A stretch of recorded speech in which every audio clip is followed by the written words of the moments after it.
Welcome to The Budding Writer. This podcast offers storytelling, fan fiction, and original short stories from new writers. I'm your narrator, Shayna Armand.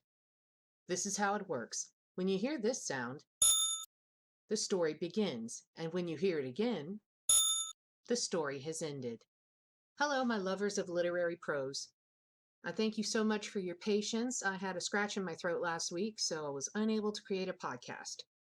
I hope you'll pardon me. I usually like to post at midnight the night before, but this story's a bit long, and it took me a while to get it all recorded and set up for you.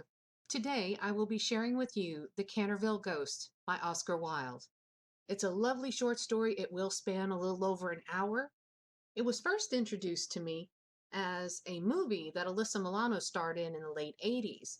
And it actually has a movie for every decade. It's like 1970s, 1980s, 1990s, or actually that one starred Neve Campbell and Sir Patrick Stewart as the Canterville Ghost, because it is a very fun little story. Now, I can't wait to show it to you. I'm happy to share it with you. Let's talk a little bit about Oscar Wilde. Oscar Wilde was an Irish poet, playwright, and novelist. He was best known for his story, The Picture of Dorian Gray, a character that is so well known for his foppish debauchery that he's shown up in movies such as The League of Extraordinary Gentlemen. He had his own series on BBC, and he was even a character in the Penny Dreadful series. Not to worry though, this episode is safe for work. Dorian Gray's debauchery will not be showing up anywhere in this story. So please sit back, chill, do what you need to do, and enjoy The Canterville Ghost by Oscar Wilde. The Canterville Ghost by Oscar Wilde. Narrated by Shayna Armand. When Hiram B. Otis, the American minister, bought Canterville Chase, everyone told him he was doing a very foolish thing, as there was no doubt at all that the place was haunted. Indeed, Lord Canterville himself, who was a man of most punctilious honor, had felt it is his duty to mention the fact to Mr. Otis when they came to discuss the terms. "We've not cared to live in the place ourselves," said Lord Canterville, "since my grand-aunt, the Dowager Duchess of Bolton, was frightened into a fit, from which she never really recovered, by two skeleton hands being placed on her shoulders as she was dressing for dinner. And I feel bound to tell you, Mr. Otis, that the ghost has been seen by several living members of my family, as well as by the rector of the parish, the Reverend Augustus Dampier, who is a fellow of King's College, Cambridge. After the unfortunate incident to the Duchess, none of our younger servants would stay with us, and Lady Canterville often got very little sleep at night, in consequence of the mysterious noises that came from the corridor and the library." "My lord," answered the minister, "I will take the furniture and the ghost at the valuation. I have come from a modern country, where we have everything that money can buy, and with all our spry young fellows painting the old world red, and carrying off your best actors and prima donnas, I reckon that if there were such a thing as a ghost in Europe, we'd have it at home in a very short time, in one of our public museums, or on the road as a show." "I fear that the ghost exists," said Lord Canterville, smiling, "though it may have resisted the overtures of your enterprising impresarios. It has been well known for 3 centuries, since 1584 in fact, and always makes its appearance before the death of any member of our family." "Well, so does the family doctor, for that matter, Lord Canterville. But there is no such thing, sir, as a ghost. I guess the laws of nature are not going to be suspended for the British aristocracy." "You are certainly very natural in America," answered Lord Canterville, who did not quite understand Mr. Otis's last observation. "And if you don't mind a ghost in the house, it is all right.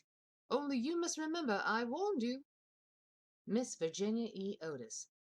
A few weeks after this, the purchase was concluded, and at the close of the season, the minister and his family went down to Canterville Chase. Mrs. Otis, who, as Miss Lucretia R. Tappan, of West 53rd Street, had been a celebrated New York belle, was now a very handsome middle-aged woman with fine eyes and a superb profile. Many American ladies, on leaving their native land, adopt an appearance of chronic ill health under the impression that it is a form of European refinement. But Mrs. Otis had never fallen into this error. She had a magnificent constitution and a really wonderful amount of animal spirits. Indeed, in many respects, she was quite English, and was an excellent example of the fact that we have really everything in common with America nowadays, except, of course, language. Her eldest son, christened Washington by his parents in a moment of patriotism, which he never ceased to regret, was a fair-haired, rather good-looking young man, who had qualified himself for American diplomacy by leading the German at the Newport Casino for 3 successive seasons, and even in London was well known as an excellent dancer. Gardenias and the peerage were his only weakness. Otherwise he was extremely sensible. Miss Virginia E. Otis was a little girl of 15, lithe and lovely as a fawn, and with a fine freedom in her large blue eyes. She was a wonderful Amazon, and had once raced old Lord Bilton on her pony twice round the park, winning by a length and a half, just in front of the Achilles statue, to the huge delight of the young Duke of Cheshire, who proposed for her on the spot, and was sent back to Eton that very night by his guardians, in floods of tears. After Virginia came the twins, who were usually called the Stars and Stripes, as they were always getting swished. They were delightful boys, and, with the exception of the worthy minister, the only true Republicans of the family. As Canterville Chase is 7 miles from Ascot, the nearest railway station, Mr. Otis had telegraphed for a wagonette to meet them, and they started on their drive in high spirits. It was a lovely July evening, and the air was delicate with the scent of the pine woods. Now and then they heard a wood pigeon, brooding over its own sweet voice, or saw, deep in the rustling fern, the burnished breast of the pheasant.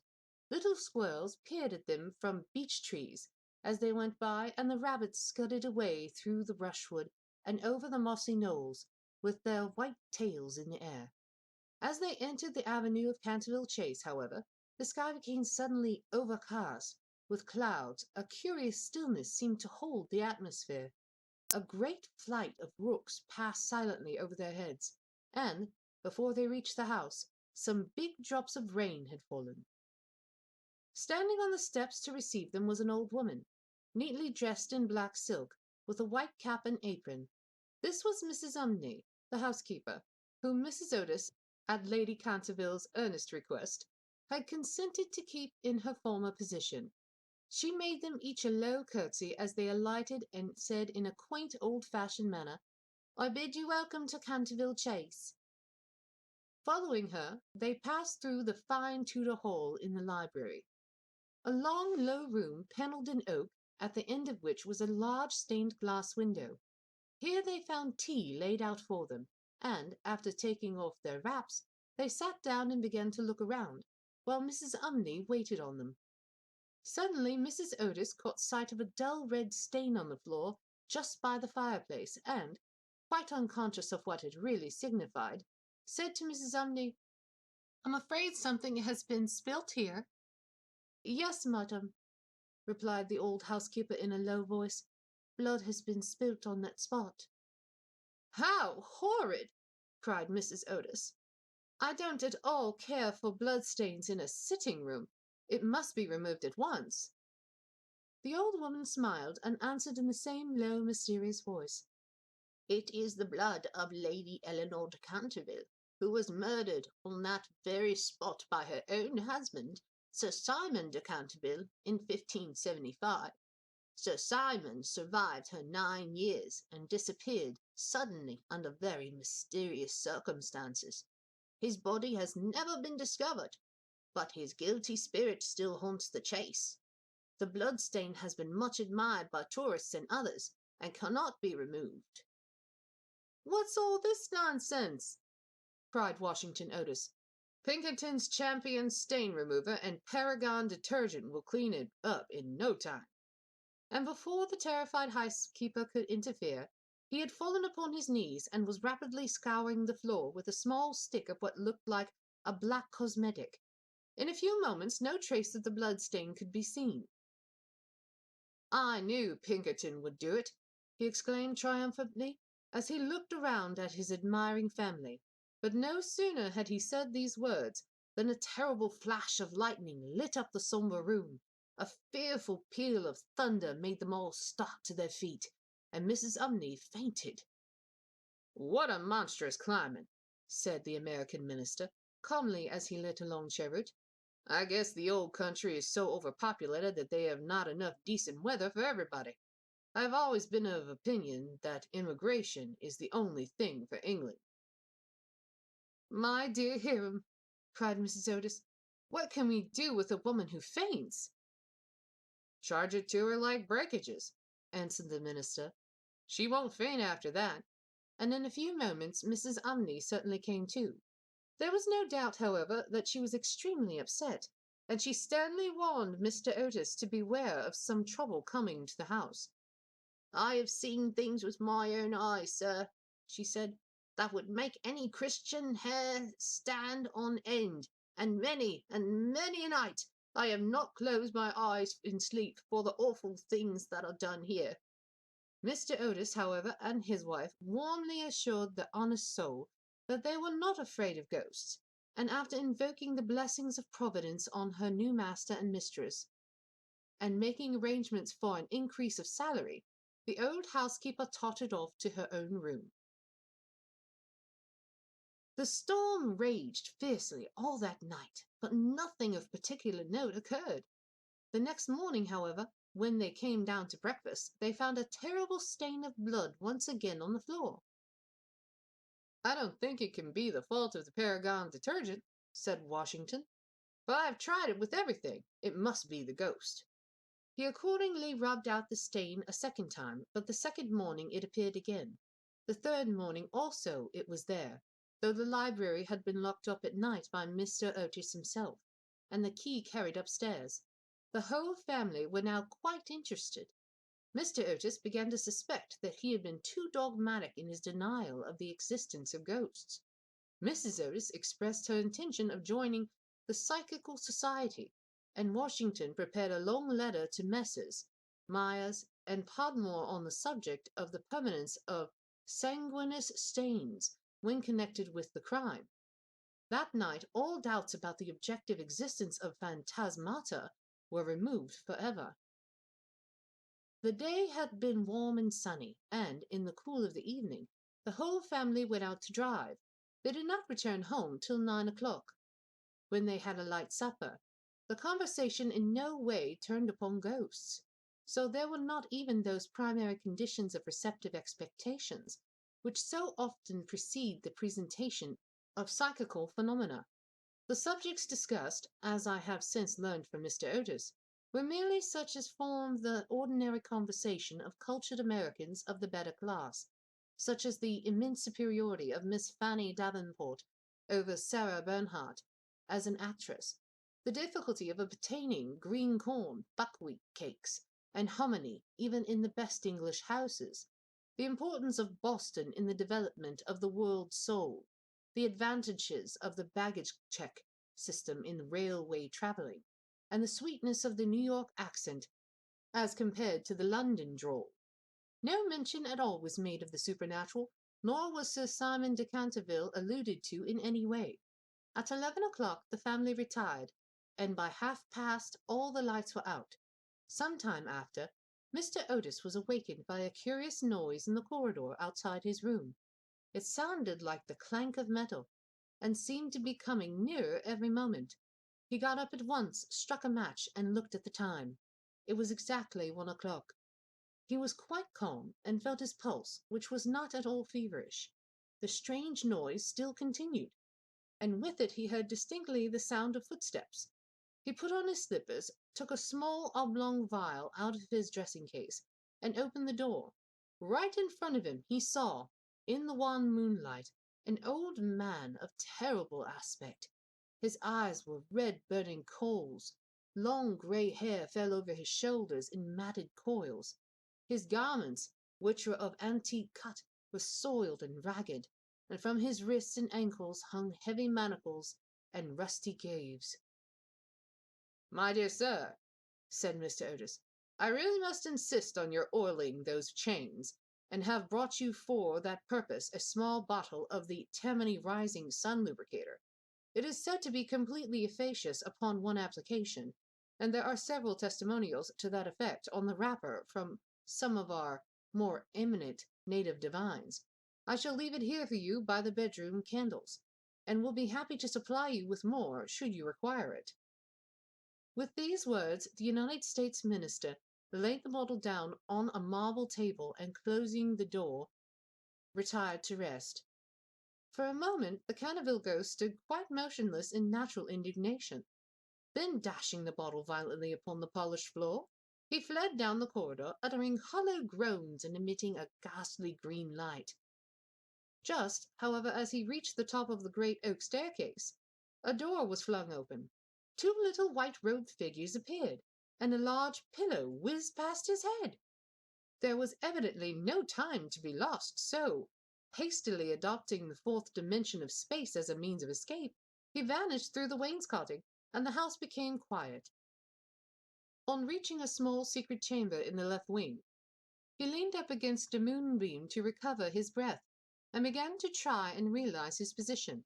Never, in a brilliant and uninterrupted career of 300 years, had he been so grossly insulted.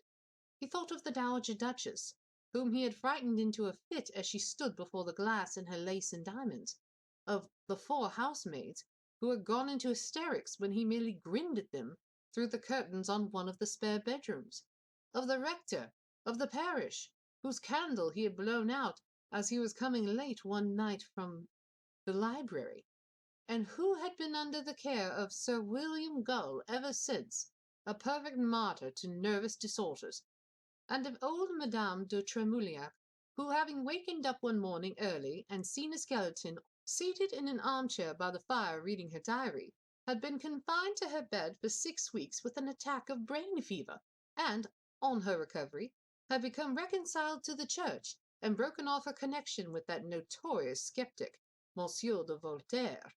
He remembered the terrible night when the wicked Lord Canterville was found choking in his dressing-room, with the knave of diamonds halfway down his throat, and confessed, just before he died, that he had cheated Charles James Fox out of £50,000 at Croxford's by means of that very card, and swore that the ghost had made him swallow it. All his great achievements came back to him again. From the butler who had shot himself in the pantry because he had seen a green hand tapping at the window-pane, to the beautiful Lady Stutfield, who'd always obliged to wear a black velvet band around her throat to hide the mark of 5 fingers burnt upon her white skin, and who drowned herself at the last in the carp pond at the end of the King's Walk. With the enthusiastic egotism of a true artist, he went over his most celebrated performances, and smiled bitterly to himself as he recalled to mind his last appearance as Red Reuben, or the Strangled Babe, his debut as Gaunt Gibeon, the bloodsucker of Bexley Moor, and the furore he had excited one lovely June evening by merely playing 9 pins with his own bones upon the lawn tennis ground. And after all this, some wretched modern Americans were to come and offer him the Rising Sun Lubricator, and throw pillows at his head. It was quite unbearable. Besides, no ghost in history had ever been treated in this manner. Accordingly, he determined to have vengeance, and remained till daylight in an attitude of deep thought. The next morning, when the Otis family met at breakfast, they discussed the ghost at some length. The United States minister was naturally a little annoyed to find that his present had not been accepted. "I have no wish," he said, "to do the ghost any personal injury, and I must say that, considering the length of time he has been in the house, I don't think it is at all polite to throw pillows at him." A very just remark, at which I'm sorry to say the twins burst into shouts of laughter. "Upon the other hand," he continued, "if he really declines to use the Rising Sun Lubricator, we shall have to take his chains from him. It would be quite impossible to sleep with such a noise going on outside the bedrooms. And for the rest of the week, however, they were undisturbed, the only thing that excited any attention being the continual renewal of the blood stain on the library floor. This certainly was very strange, as the door was always locked at night by Mr. Otis, and the windows kept closely barred. The chameleon-like color also of the stain excited a good deal of comment. Some mornings it was a dull, almost Indian red, then it would be vermilion, then a rich purple, and once, when they came down for family prayers, according to the simple rites of the Free American Reformed Episcopalian Church, they found it a bright emerald green. These kaleidoscopic changes naturally amused the party very much, and bets on the subject were freely made every evening.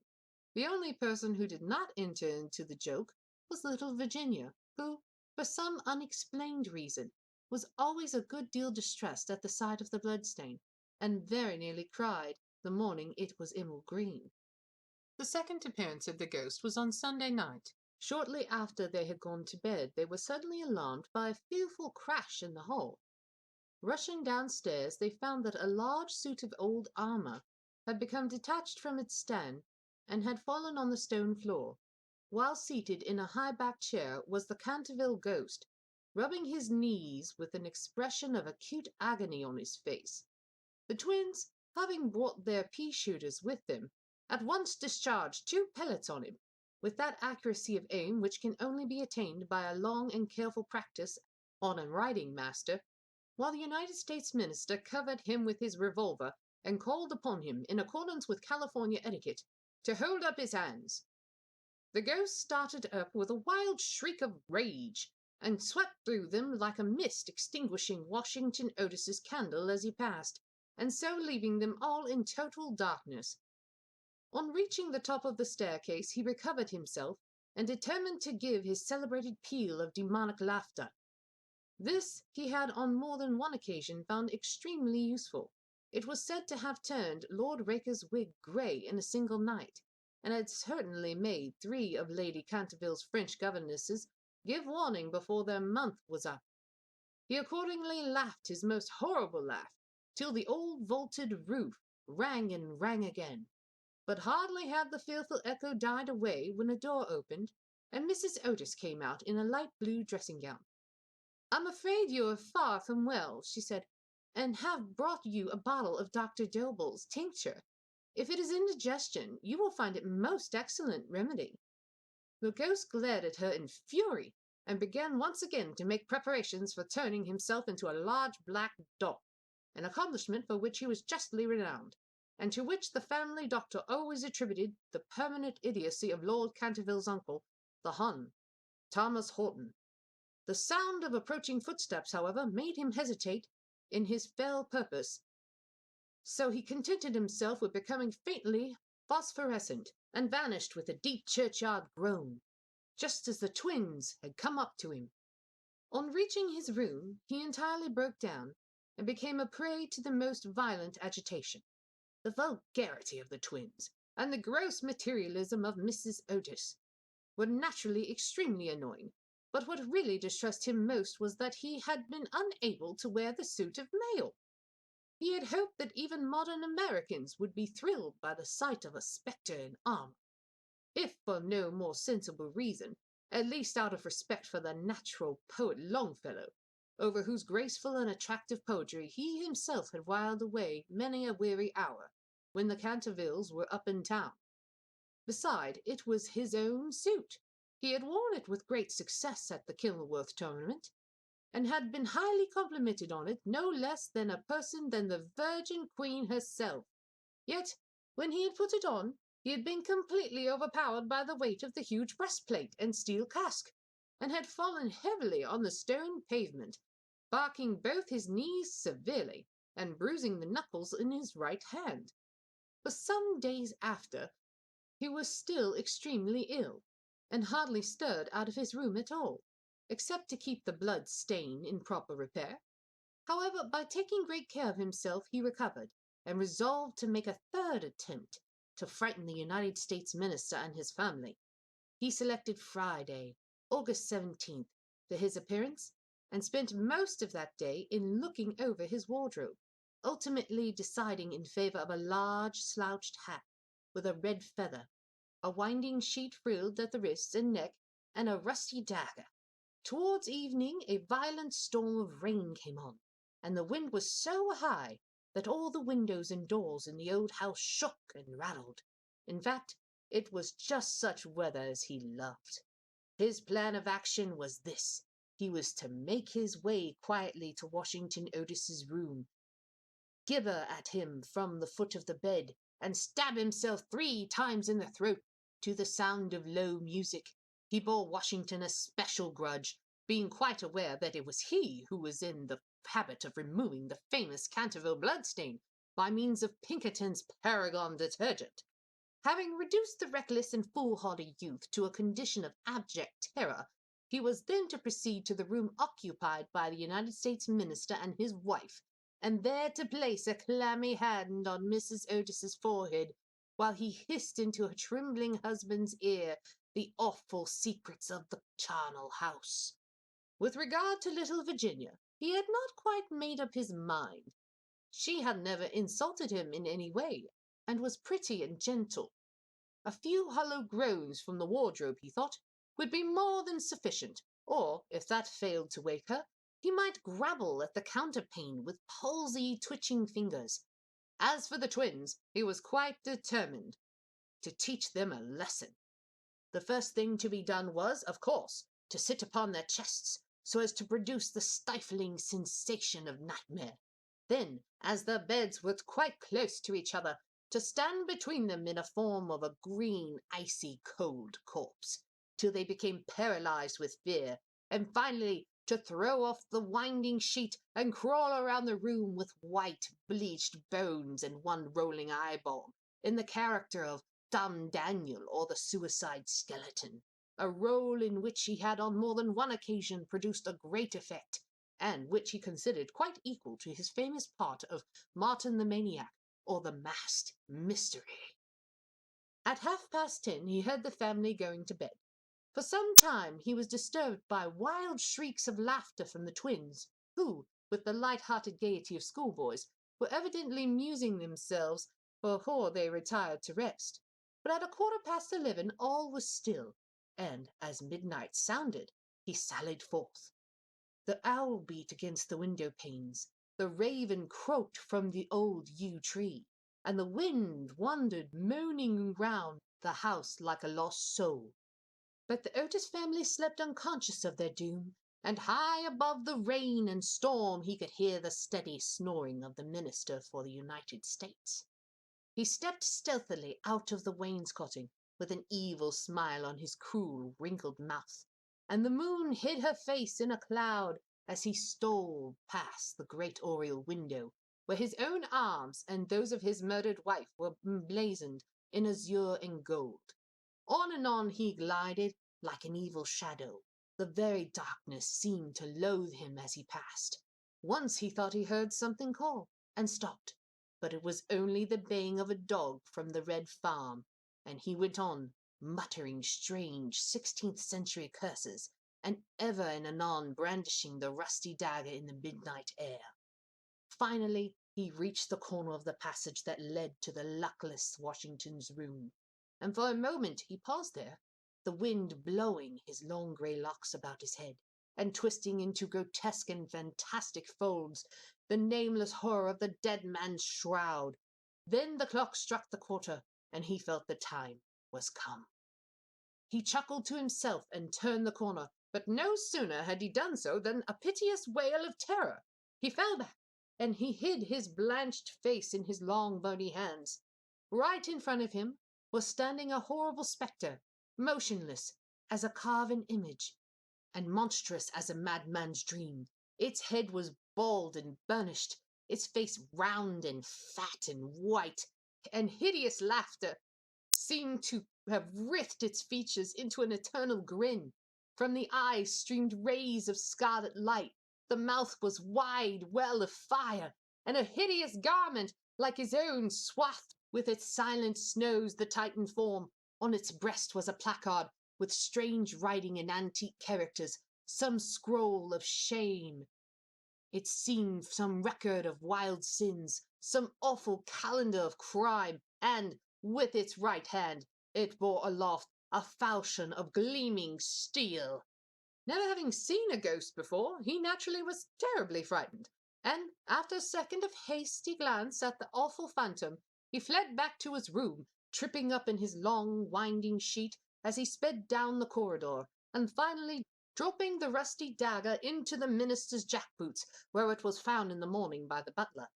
Once in the privacy of his own apartment, he flung himself down on a small pallet bed and hid his face under the clothes. After a time, however, the brave old Canterville spirit asserted itself, and he determined to go and speak to the other ghost as soon as it was daylight. Accordingly, just as the dawn was touching the hills with silver, he returned towards the spot where he had first laid eyes on the grisly phantom, feeling that, after all, two ghosts were better than one, and that, by the aid of his new friend, he might safely grapple with the twins. On reaching the spot, however, a terrible sight met his gaze. Something had evidently happened to the spectre, for the light had entirely faded from its hollow eyes. The gleaming falchion had fallen from its hand, and it was leaning up against the wall in a strained and uncomfortable attitude. He rushed forward and seized it in his arms, when, to his horror, the head slipped off and rolled on the floor. The body assumed a recumbent posture, and he found himself clasping a white dimity bed curtain, with a sweeping brush, a kitchen cleaver, and a hollow turnip lying at his feet.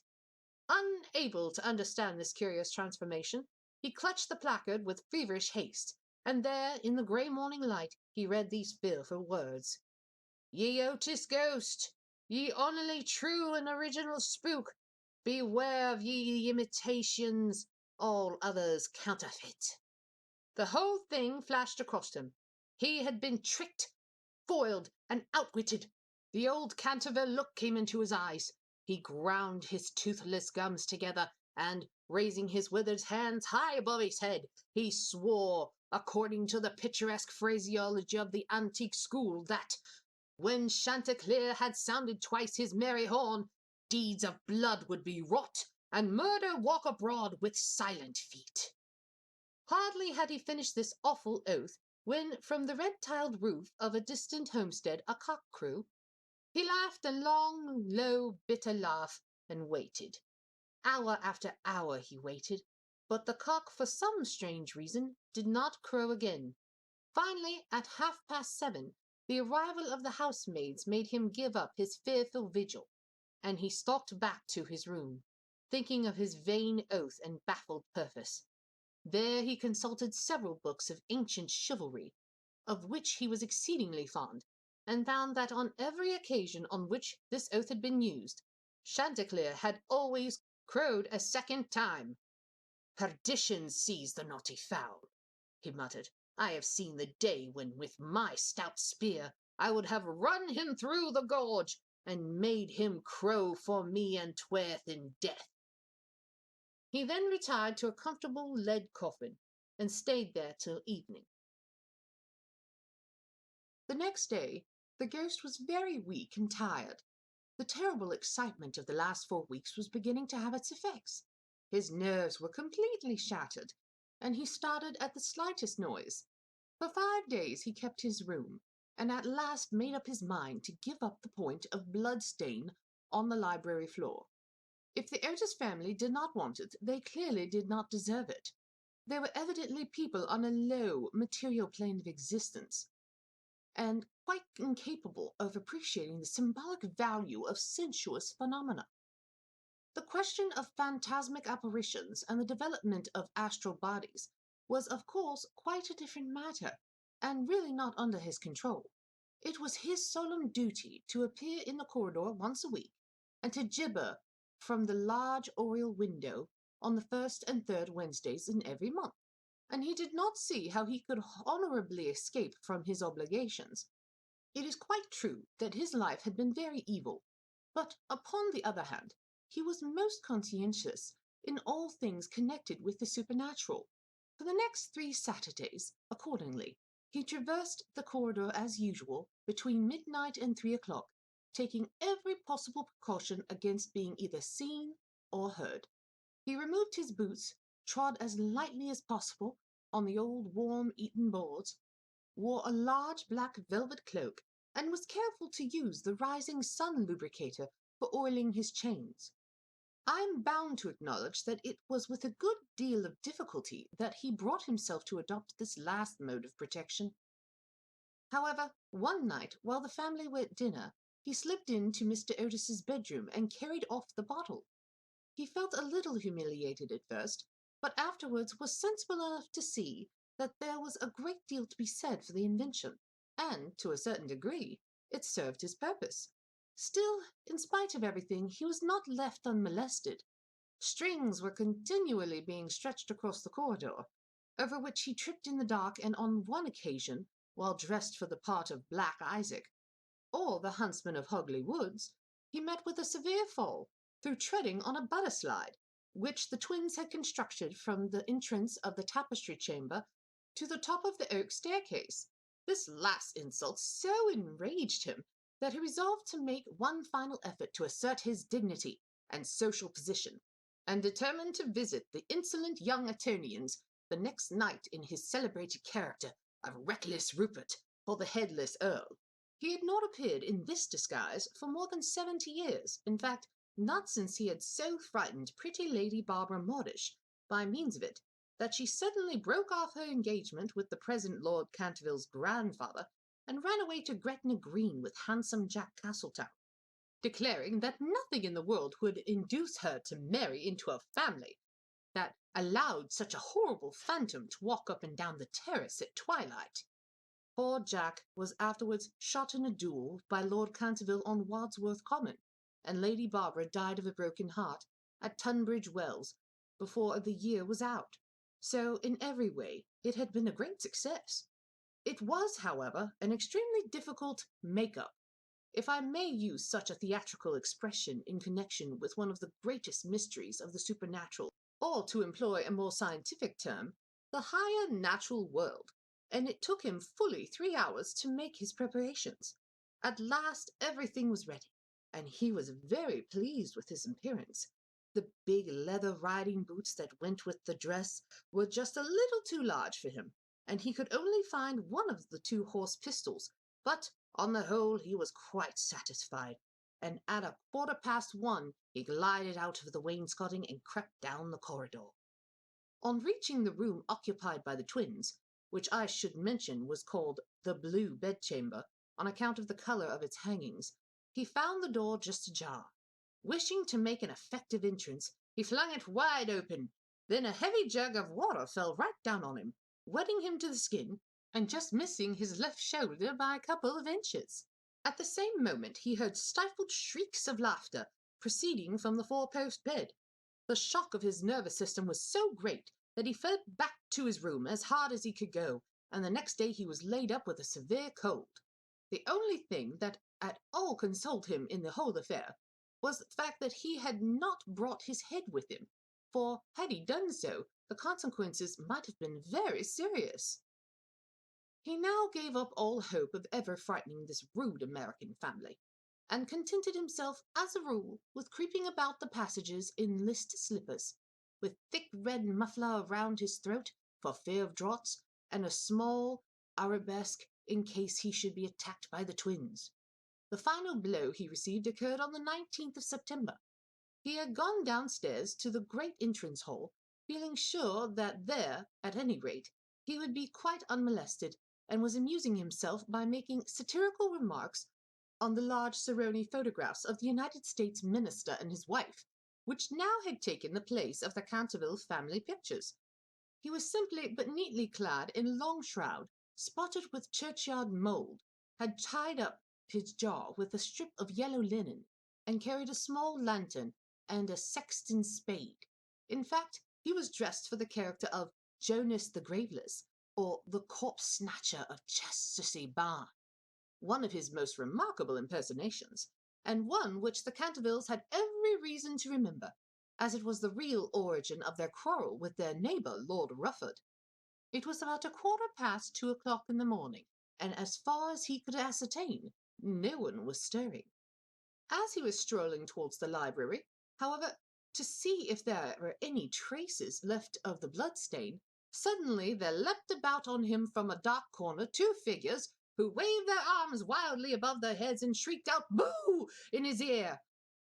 Seized with a panic, which under the circumstances was only natural, he rushed for the staircase, but found Washington Otis waiting for him there with a big garden syringe, and being thus hemmed in by his enemies on every side, and driven almost to bay, he vanished into a great iron stove, which, fortunately for him, was not lit, and had to make his way home through the flues and chimneys, arriving at his own room in a terrible state of dirt, disorder, and despair. After this he was not seen again on any nocturnal expedition. The twins lay in wait for him on several occasions, and strewed the passages with nutshells every night, to the great annoyance of their parents and the servants, but it was of no avail. It was quite evident that his feelings were so wounded that he would not appear. Mr. Otis consequently resumed his great work on the history of the Democratic party, on which he had been engaged for some years. Mrs. Otis organized a wonderful clambake, which amazed the whole county. The boys took to lacrosse, euchre, poker, and other American national games, and Virginia rode about the lanes on her pony, accompanied by the young Duke of Cheshire, who had come to spend the last week of his holiday at Canterville Chase. It was generally assumed that the ghost had gone away, and, in fact, Mr. Otis wrote a letter to that effect to Lord Canterville, who, in reply, expressed his great pleasure at the news, and sent his best congratulations to the minister's worthy wife.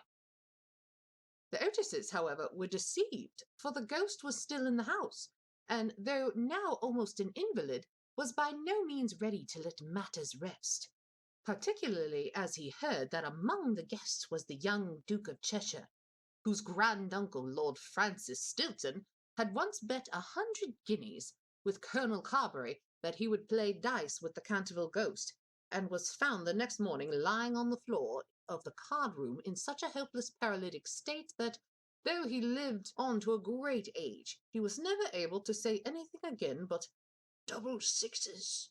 The story was well known at the time, though, of course, out of respect to the feelings of the two noble families, every attempt was made to hush it up, and a full account of all the circumstances connected with it will be found in the third volume of Lord Tattle's Recollections of the Prince Regent and his Friends. The ghost, then, was naturally very anxious to show that he had not lost his influence over the Stiltons, with whom, indeed, he was distantly connected, his own first cousin having been married in secondes noces to Sire de Berkeley, from whom, as everyone knows, the Dukes of Cheshire are lineally descended. Accordingly, he made arrangements for appearing to Virginia's little lover in his celebrated impersonation of the vampire monk, or the bloodless Benedictine, a performance so horrible that when old Lady Startup saw it, which she did on one fatal New Year's Eve in the year of 1764, she went off into the most piercing shrieks, which culminated in violent apoplexy, and died in 3 days after disinheriting the Cantervilles, who were her nearest relations, and leaving all her money to her London apothecary.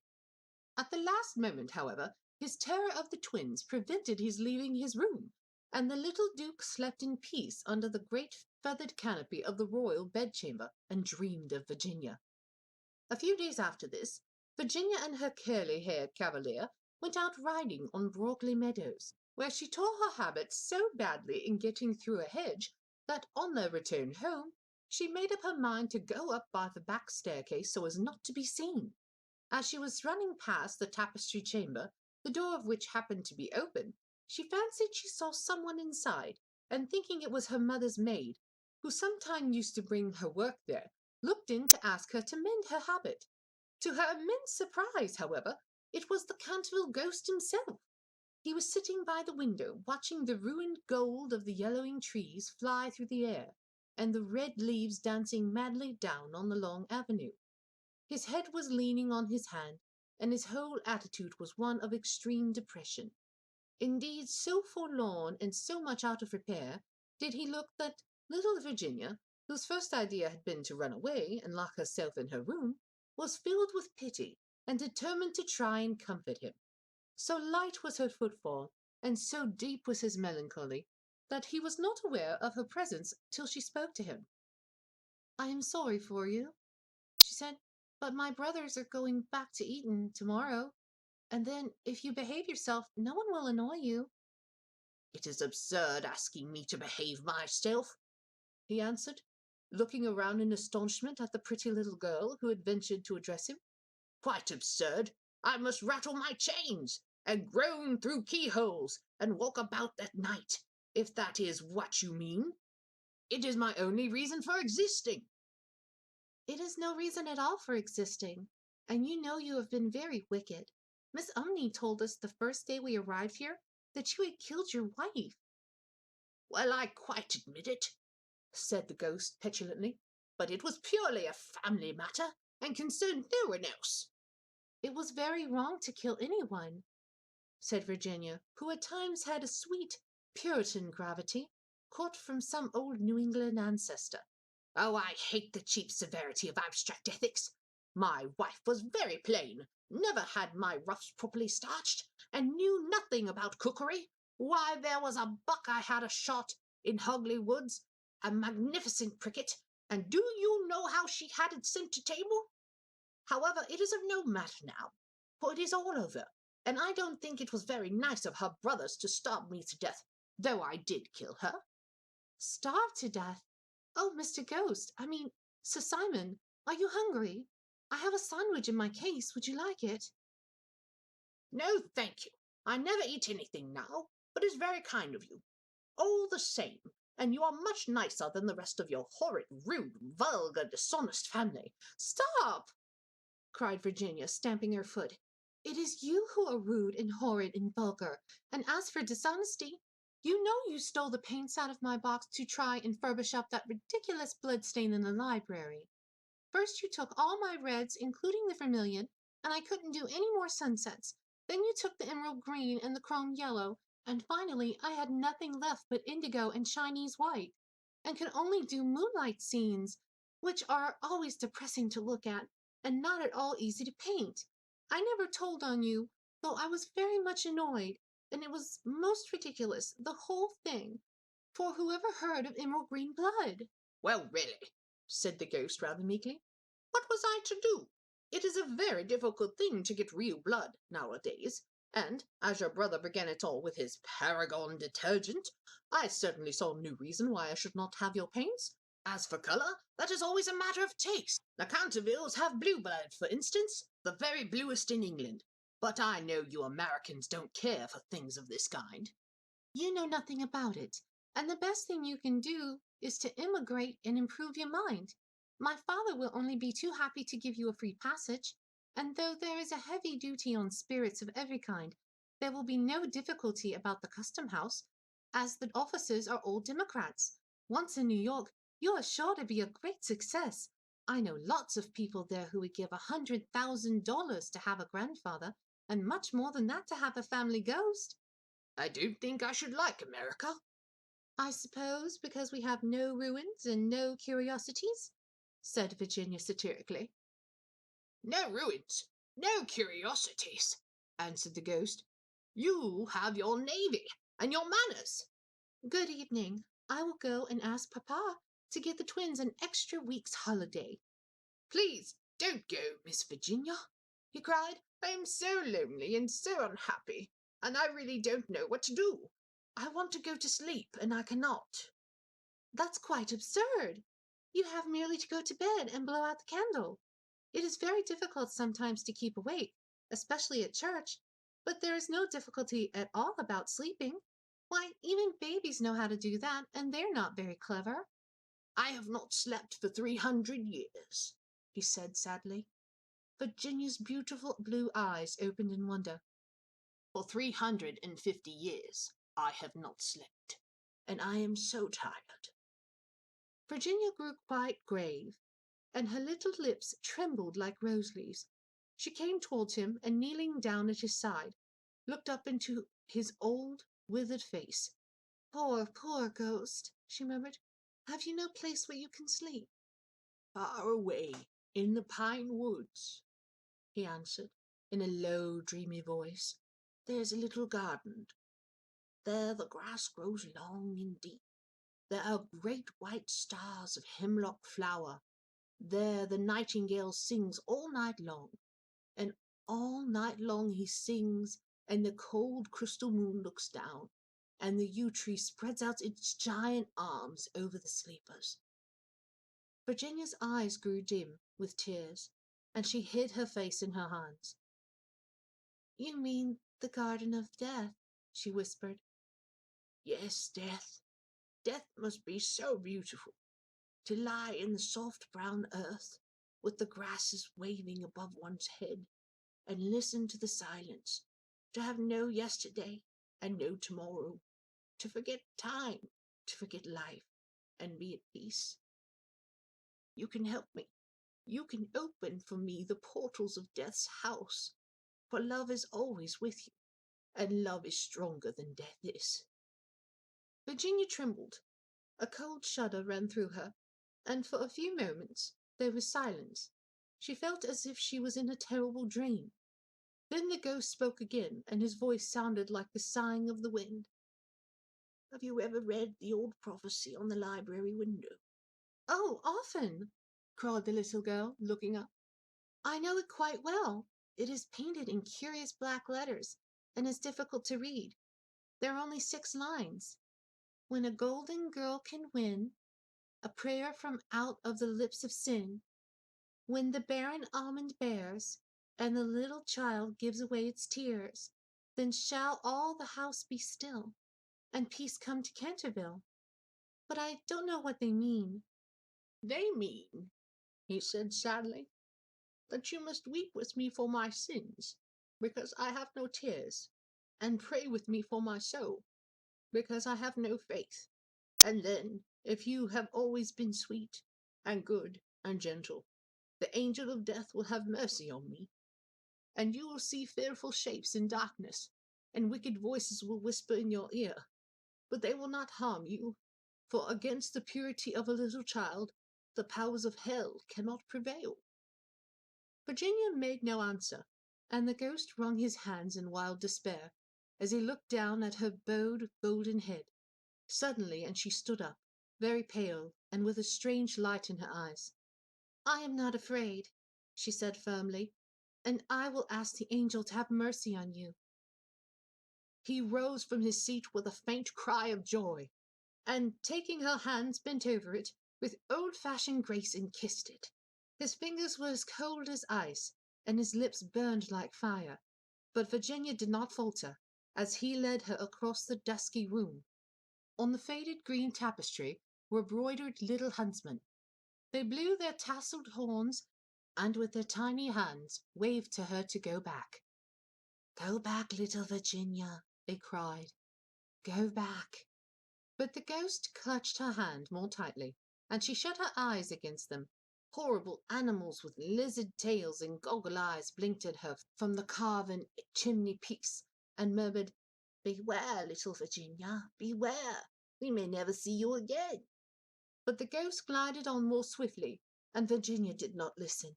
When they reached the end of the room, he stopped and muttered some words she could not understand. She opened her eyes and saw the wall slowly fading away like mist, and a great black cavern in front of her. A bitter cold wind swept around them, and she felt something pulling at her dress. Quick, quick, cried the ghost, or it will be too late. And in a moment the wainscoting had closed behind them, and the tapestry chamber was empty. About 10 minutes later, the bell rang for tea, and as Virginia did not come down, Mrs. Otis sent one of the footmen to tell her. After a little time, he returned and said that he could not find Miss Virginia anywhere, as she was in the habit of going out to the garden every evening to get flowers for the dinner table.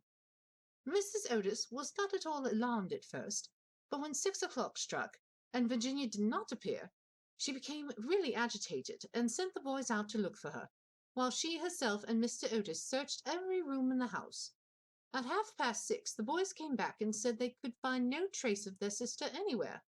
They were all now in the greatest state of excitement and did not know what to do, when Mr. Otis suddenly remembered that some few days before he had given a band of gypsies permission to camp in the park. He accordingly at once set off for Blackfell Hollow, where he knew they were accompanied by his eldest son and 2 of the farm servants. The little Duke of Cheshire, who was perfectly frantic with anxiety, begged hard to be allowed to go, but Mr. Otis would not allow him, and he was afraid there might be a scuffle. On arriving at the spot, however, he found that the gypsies had gone, and it was evident that the departure had been rather sudden, as the fire was still burning and some plates were lying on the grass. Having sent off Washington and 2 men to scour the district, he ran home and dispatched telegrams to all the police inspectors of the county, telling them to look out for a little girl who had been kidnapped by tramps or gypsies. He then ordered his horse to be brought round, and, after insisting on his wife and 3 boys sitting down to dinner, rode off down the Ascot Road with a groom. He had hardly, however, gone a couple of miles when he heard somebody galloping after him, and, looking around, saw the little Duke coming up on his pony, with his face very flushed, and no hat. "I'm awfully sorry, Mr. Otis," gasped out the boy, "but I can't eat any dinner as long as Virginia's lost. Please don't be angry with me. If you had let us be engaged last year, there would never have been all this trouble. You won't send me back, will you? I can't go. I won't go." The minister could not help smiling at the handsome young scapegrace, and was a good deal touched by his devotion to Virginia. So, leaning down from his horse, he patted him kindly on the shoulders and said, "Well, Cecil, if you won't go back, I suppose you must come with me. But I must get you a hat at Ascot." "Oh, bother my hat! I want Virginia!" cried the little Duke, laughing as they galloped on to the railway station. There Mr. Otis inquired of the station master if any one answering to the description of Virginia had been sent on the platform, but could get no news of her. The station master, however, wired up and down the line, and assured him that a strict watch would be kept for her, and after having bought a hat for the little Duke from a linen draper, who was just putting up his shutters, Mr. Otis rode off to Bexley, a village about 4 miles away, which he was told was a well-known haunt of the gypsies, as there was a large common next to it. Here they roused up the rural policeman, but could get no information from him, and, after riding all over the common, they turned their horses' heads homeward, and reached the Chase about 11 o'clock, dead tired and almost heartbroken. They found Washington and the twins waiting for them at the gatehouse with lanterns, as the avenue was very dark. Not the slightest trace of Virginia had been discovered. The gypsies had been caught on Brockley Meadows, but she was not with them, and they explained their sudden departure by saying that they had mistaken the date of the Chawton Fair, and had gone off in a hurry for fear they should be late. Indeed, they had been quite distressed at hearing of Virginia's disappearance, as they were very grateful to Mr. Otis for having allowed them to camp in his park, and 4 of their number had stayed behind to help in the search. The carp pond had been dragged, and the whole Chase thoroughly gone over, but without any result. It was evident that, for that night at any rate, Virginia was lost to them, and it was in a state of the deepest depression that Mr. Otis and the boys walked up to the house, the groom following behind with the 2 horses and the pony.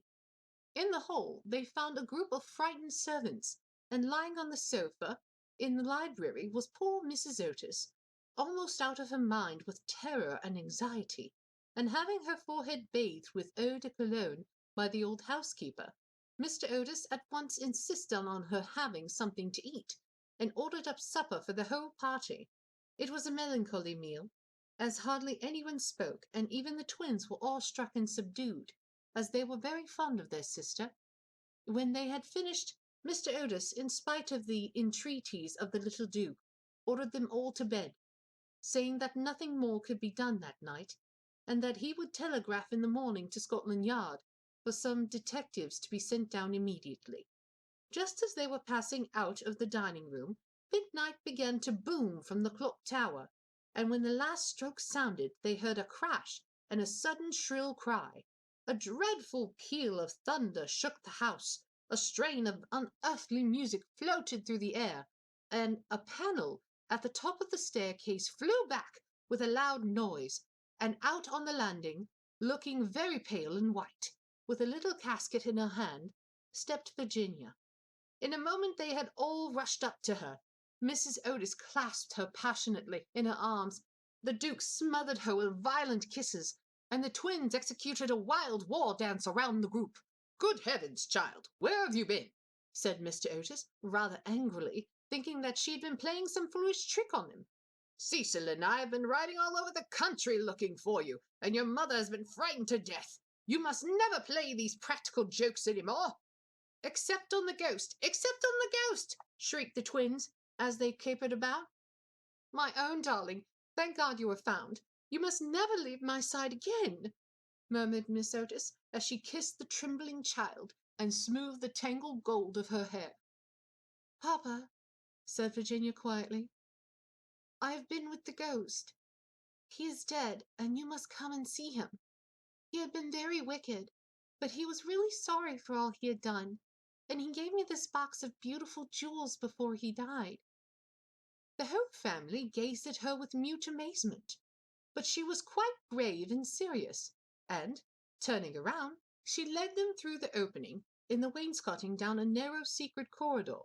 Washington followed with a lighted candle, which he had caught up from the table. Finally, when they came to a great oak door studded with rusty nails, when Virginia touched it, it swung back on its heavy hinges. They found themselves in a little low room, with a vaulted ceiling and one tiny grated window. Embedded in the wall was a huge iron ring, and chained to it was a gaunt skeleton that was stretched out at full length on the stone floor, and seemed to be trying to grasp with its long, fleshless fingers at an old-fashioned trencher and ewer that were placed just out of its reach. The jug had evidently once been filled with water, as it was covered inside with green mold. There was nothing on the trencher but a pile of dust. Virginia knelt down beside the skeleton, and, folding her little hands together, began to pray silently, while the rest of the party looked down in wonder at the terrible tragedy whose secret was now disclosed to them. "Hello!" suddenly exclaimed one of the twins, who had been looking out of the window to try and discover in what wing of the house the room was situated. "Hello! The withered old almond tree has blossomed. I can see the flowers quite plainly in the moonlight." "God has forgiven him," said Virginia gravely, as she rose to her feet, and a beautiful light seemed to illuminate her face. "What an angel you are!" cried the young Duke, and he put his arm around her neck and kissed her. 4 days after the curious incidents, a funeral started from Canterville Chase at about 8 o'clock at night. The hearse was drawn by 8 black horses, each of which carried on its head a great tuft of nodding ostrich plumes, and the leaden coffin was covered by a rich purple pall, on which was embroidered in gold the Canterville coat of arms. By the side of the hearse and the coaches walked the servants with lighted torches, and the whole procession was wonderfully impressive. Lord Canterville was the chief mourner, having come up specially from Wales to attend the funeral, and sat in first carriage along with little Virginia. Then came the United States minister and his wife, then Washington and the 3 boys, and in the last carriage was Mrs. Umney. It was generally felt that, as she had been frightened by the ghost for more than 50 years of her life, she had a right to see the last of him. A deep grave had been dug in the corner of the churchyard, just under the old yew tree, and the service was read in the most impressive manner by the Reverend August Dampier. When the ceremony was over, the servants, according to an old custom observed in the Canterville family, extinguished their torches, and as the coffin was being lowered into the grave, Virginia stepped forward and laid on it a large cross made of white and pink almond blossoms. As she did so, the moon came out from behind a cloud and flooded with its silent silver the churchyard, and from a distant copse a nightingale began to sing. She thought of the ghost's description of the garden of death. Her eyes became dim with tears, and she hardly spoke a word during the drive home. The next morning, Before Lord Canterville went up to town, Mr. Otis had an interview with him on the subject of the jewels the ghost had given to Virginia. They were perfectly magnificent, especially a certain ruby necklace with old Venetian setting, which was really a superb specimen of 16th century work, and their value was so great that Mr. Otis felt considerable scruples about allowing his daughter to accept them. "My lord," he said, "I know that in this country mortmain is held to apply to trinkets as well as to land, and it is quite clear to me that these jewels are, or should be, heirlooms in your family. I must beg you, accordingly, to take them to London with you, and to regard them simply as a portion of your property which has been restored to you under certain strange conditions. As for my daughter, she is merely a child, and has as yet, I am glad to say, but little interest in such appurtenances of idle luxury. I am also informed by Mrs. Otis, who, I may say, is no mean authority upon art, having had the privilege of spending several winters in Boston when she was a girl, that these gems are of great monetary worth, and if offered for sale would fetch a tall price. Under these circumstances, Lord Canterville, I feel sure that you will recognize how impossible it would be for me to allow them to remain in the possession of any member of my family. And, indeed, all such vain gauds and toys, however suitable or necessary to the dignity of the British aristocracy, would be completely out of place among those who have been brought up on the severe and, I believe, immortal principles of republican simplicity. Perhaps I should mention that Virginia is very anxious that you should allow her to retain the box as a memento of your unfortunate but misguided ancestor, as it is extremely old and consequently a good deal out of repair. You may perhaps think fit to comply with her request. For my own part, I confess, I am a good deal surprised to find a child of mine expressing sympathy with medievalism in any form, and can only account for it by the fact that Virginia was born in one of your London suburbs shortly after Mrs. Otis had returned from a trip to Athens." Lord Canterville listened very gravely to the worthy minister's speech, pulling his grey moustache now and then to hide an involuntary smile, and when Mr. Otis had ended, he shook him cordially by the hand and said, "My dear sir, your charming little daughter rendered my unlucky ancestor, Sir Simon, a very important service, and I and my family are much indebted to her for her marvellous courage and pluck. The jewels are clearly hers, and egad, I believe if I were heartless enough to take them from her, the wicked old fellow would be out of his grave in a fortnight, leading me to the devil of a life. As for their being heirlooms, nothing is an heirloom that is not so mentioned in a will or legal document, and the existence of these jewels has been quite unknown. I assure you I have no more claim on them than your butler, and when Miss Virginia grows up, I dare say she will be pleased to have pretty things to wear. Besides, you forget, Mr. Otis, that you took the furniture and the ghost at a valuation, and anything that belonged to the ghost passed at once to your possession, as whatever activity Sir Simon may have shown in the corridor at night, in point of law he was really dead, and you acquired his property by purchase." Mr. Otis was a good deal distressed at Lord Canterville's refusal, and begged him to reconsider his decision. But the good-natured peer was quite firm, and finally induced the minister to allow his daughter to retain the present the ghost had given her, and when, in the spring of 1890, the young Duchess of Cheshire was presented at the Queen's first drawing-room on the occasion of her marriage, her jewels were the universal theme of admiration. For Virginia received the coronet, which is the reward of all good little American girls, and was married to her boy lover as soon as he came of age. They were both so charming, and they loved each other so much, that every one was delighted at the match, except the old Marchioness of Dumbleton, who had tried to catch the Duke for one of her 7 unmarried daughters, and had given no less than 3 expensive dinner parties for that purpose, and, strange to say, Mr. Otis himself. Mr. Otis was extremely fond of the young Duke personally, but theoretically he objected to titles, and, to his own words, was not without apprehension lest, amid the enervating influences of a pleasure-loving aristocracy, the true principles of republican simplicity should be forgotten. His objections, however, were completely overruled, and I believe that when he walked up the aisle of St. George's, Hanover Square, with his daughter leaning on his arm, there was not a prouder man in the whole length and breadth of England. The Duke and Duchess, after the honeymoon was over, went down to Canterville Chase, and on the day after their arrival they walked over in the afternoon to the lonely churchyard by the pine woods. There had been a great deal of difficulty at first about the inscription on Sir Simon's tombstone, but finally it had been decided to engrave on it simply the initials of the old gentleman's name, and the verse from the library window. The Duchess had brought with her some lovely roses, which she strewn upon the grave, and after they had stood by it for some time, they strolled into the ruined chancel of the old abbey. There the Duchess sat down on a fallen pillar, and while her husband lay at her feet smoking a cigarette and looking up at her beautiful eyes, suddenly he threw his cigarette away and took hold of her hand and said to her, "Virginia, a wife should have no secrets from her husband." "Dear Cecil, I have no secrets from you." "Yes, you have," he answered, smiling. "You have never told me what happened to you when you were locked up with the ghost." "I've never told anyone, Cecil," said Virginia gravely.